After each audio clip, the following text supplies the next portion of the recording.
dans tous les cas, quand un coming out se passe en famille, la famille est déstabilisée, quel que soit le degré d'amour ou de compréhension de la thématique. Pourquoi elles sont déstabilisées, les familles? Souvent pour des questions de culpabilité. Les familles pensent qu'elles ont fait quelque chose de faux.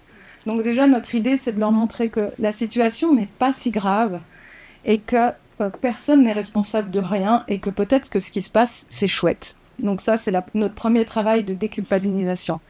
Et puis évidemment, les parents ont peur pour leur enfant. Ça veut dire qu'ils identifient qu'aujourd'hui, être une personne LGBT comporte des obstacles et des risques.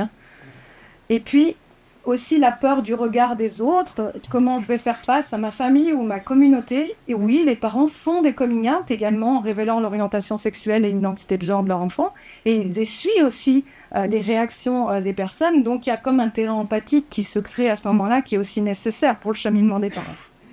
La culture et la religion peuvent être des obstacles, mais nous on dit toujours que ce n'est pas des obstacles en soi, c'est souvent des écrans de fumée.